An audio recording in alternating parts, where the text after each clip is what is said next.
Welcome back to Atalanta Diaries. I'm your host, Enma Popley. Thank you for joining me.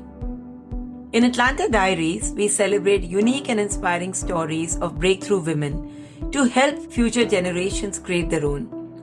If you want to know more about Atalanta or listen to more episodes, you can visit my website www.enmapopley.com. You can also share feedback or suggestions there. Welcome to this special Father's Day edition of Atalanta Diaries. Many of my guests have spoken about how their fathers have influenced their dreams and guided their lives. These fathers have served as role models, inspired their daughters, made sacrifices, and mentored them as they forged their own paths. In this episode, I have tried to bring together what they have shared in the interviews. But before we delve into these inspiring stories, I would like to take a moment to reflect on the profound impact my own father has had on my life and my work. His journey of courage, hard work, and resilience has been a constant source of inspiration to me. Despite facing numerous challenges, he remained steadfast in his pursuit of entrepreneurial dreams while always prioritizing family. In his toughest of times, he was there for our school meetings. He pushed me to excel academically and even today challenges me to do more.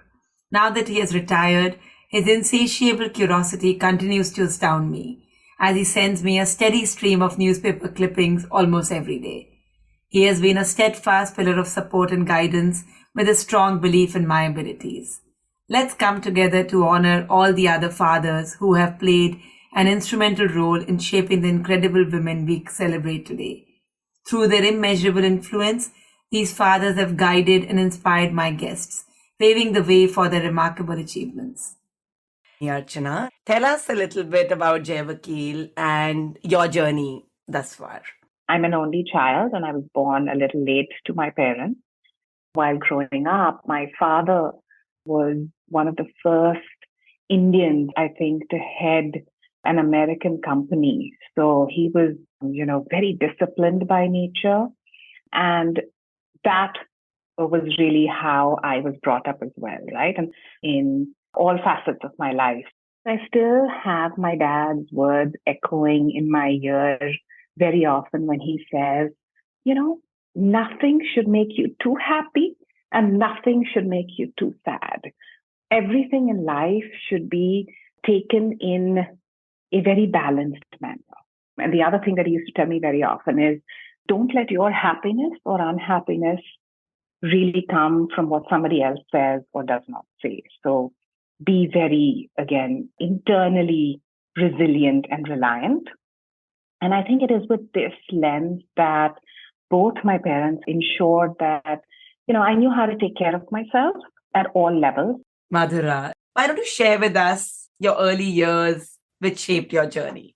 I grew up in a household with a very strong feminist father who ensured that my mother, who was a topper in economics, went out to work and she unleashed her full potential. That's been the guiding force in my life as I was growing up.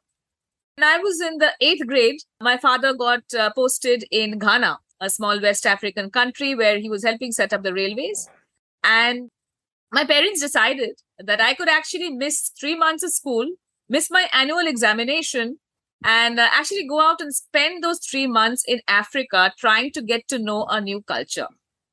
I feel very lucky to have been raised in a family where education was very valued. Both my parents really were incredibly supportive for my sister and me. They never, ever expressed anything that was negative in the sense that, because you're a girl, you cannot do something, or there's some limitations that you need to be aware of. There were no limitations. The sky was a limit, in terms of what you wanted to achieve, you could shoot for the stars. Everything was possible. Quite literally, yeah. Yeah. And I'm so grateful to them. And, as we grew up, both my sister and I, of course, we became aware of the society has all these sort of so-called rules that are imposed, unfairly many times on women more than men. And there's expectations of women that are different from men. And those are all sort of societal things that actually get imposed on us. But I mean, from within my family, I never had any kind of negativity or any kind of, negative expectations of, you are lesser in some way or you can't achieve something. So I really give a lot of credit to my family and foremost, my parents. My parents came from the Band community, and there was a certain thing about the word my father used always was maryadi, which means izzat in Hindi.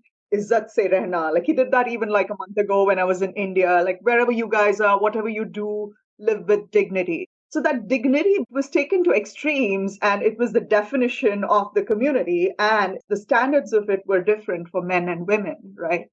Secondly, boys were always shown bigger dreams and allowed to have bigger dreams. Also, at that time when I was growing up, dowry was a big thing, which is another reason why it was taken for granted that girls, irrespective of what they did, they studied, they were going to get married, and the dad would have to give a lot of dowry to get her married. So who cares about what she studies eventually, right? So my dad wanted me to be a doctor. So there was always this dichotomy. If you ask me honestly, my dad is the guy who gives me all this courage and who taught me courage. It is in him that I saw courage, and who always spoke about being brave.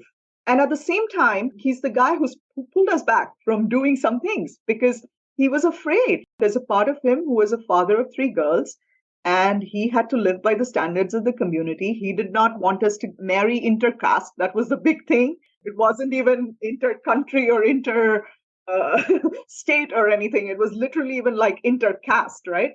That was the word that was used the most at the time. He was always afraid when I was invited to a poetry competition or a singing competition or had to give the welcome speech to the archbishop when he was in India. My dad always said no, and the nuns would come and beg with him. And it was always a fight.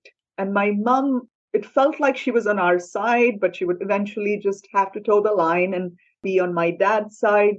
And I can't blame him either because he knew what he knew and he came up the hard way. He is someone who moved from the village at age 11. He had a sense of duty and responsibility to his family. And so he studied night school. He worked in the day. He did not allow the restaurant owner to adopt him when he wanted to. So to be honest, he is somebody who is my hero.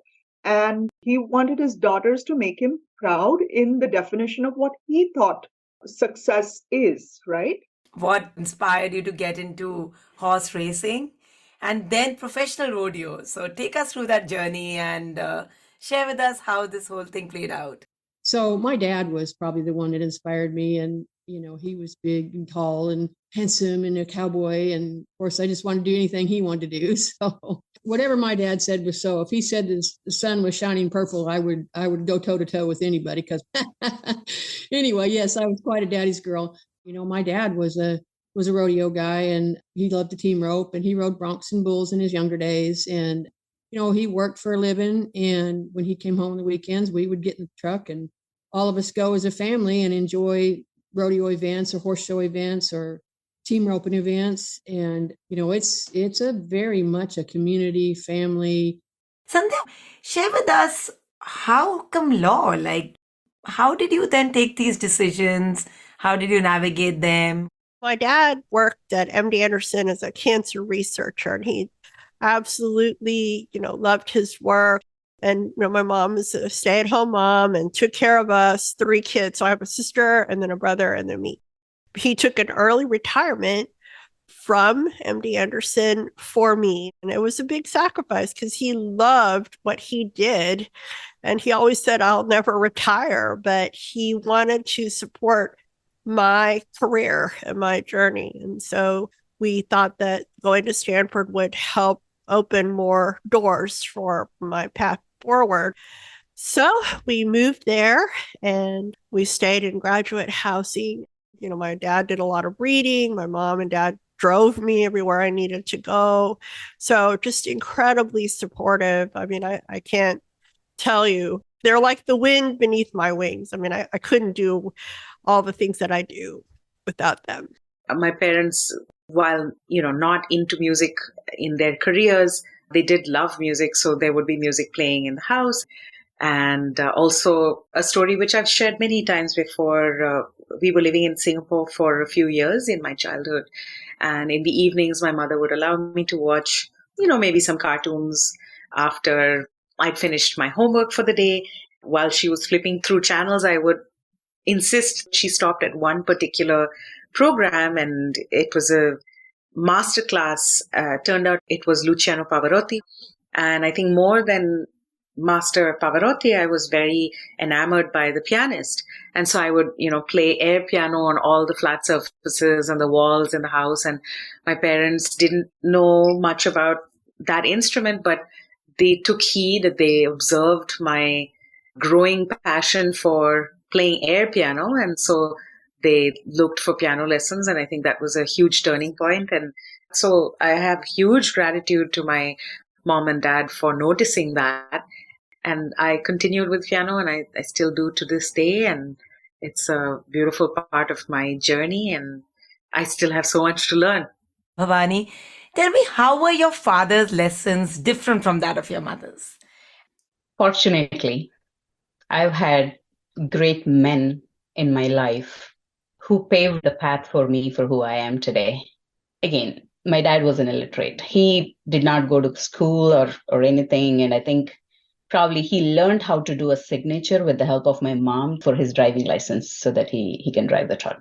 That's all he knows from an education standpoint. But I think at some point he always thought that it's important that a woman has to be independent, courageous, to be able to succeed. For some reason, he always had this expectation on me. And generally, when it comes to strength and muscle power and ability to take care of someone is well associated with male gender and not female gender. So my dad always used to refer me as, she's my elder son. And I want to share an incident. When I was in my teens, there was a lot of eve teasing problem in my hometown where it was not easy to deal with because you don't know what kind of comments you'd listen to, and not always are true. And, sometimes it is derogatory, deteriorating your confidence. And one day I faced with that, and I went with a red face to my home, and my dad asked me, hey, what's wrong? And I did explain that there was a bunch of guys sitting over there and just passing on, teasing comments. And he was, why didn't you slap them right there? So sweet. And now that I reflect on it, he did not point fingers at me saying, what did you do for them to be able to say something? His expectation on me was, chin up, lady. Go take care of your problem by yourselves. And that is the spirit that he instilled in me, saying, one, I need to deal with the problems and not be sympathetic about it and reach out or cry for help. And two, the next day when I actually did it, I was almost at the point to kick those people where my dad was behind me and he told me, okay, that's enough. I will take care of these guys. Now you go home. You don't get hurt. Wow. That's such a powerful story. And that told me, I don't know if I had enough strength to do it, but I need to be confident and courageous to be able to do that. And the support will naturally come in. What really inspired you to get in this role? And talk to us of your journey from flight controller to flight director. I mean, just generically, my love for space actually started when I was really young. My father was really into space growing up. He was born in 1952.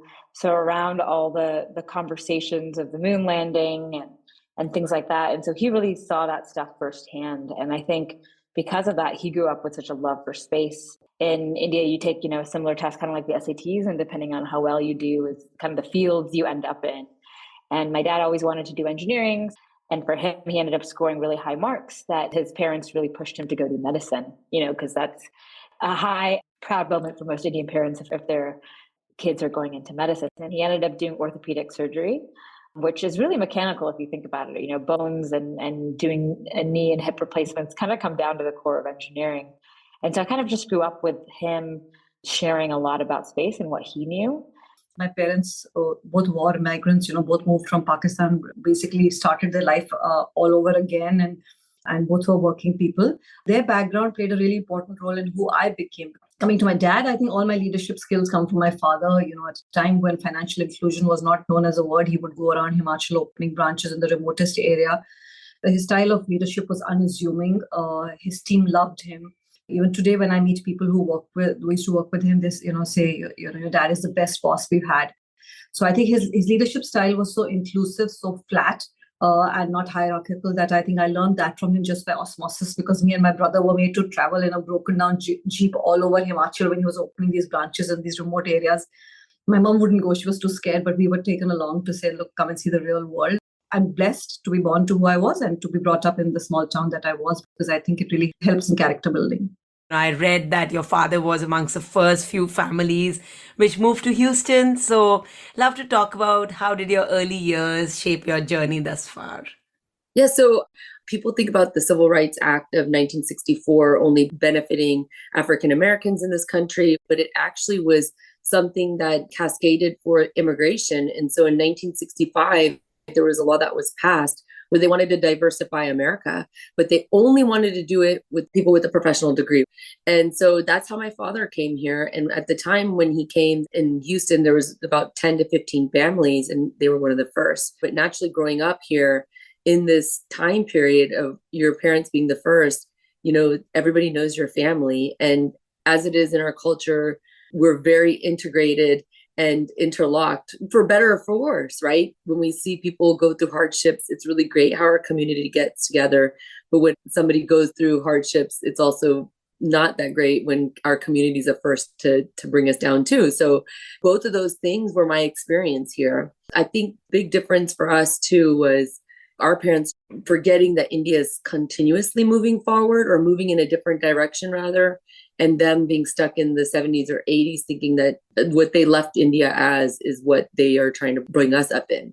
So in a lot of ways, it was great for me because I had such a foundation in religion and a foundation in my culture, because my parents never wanted to forget their own roots and want me to forget it.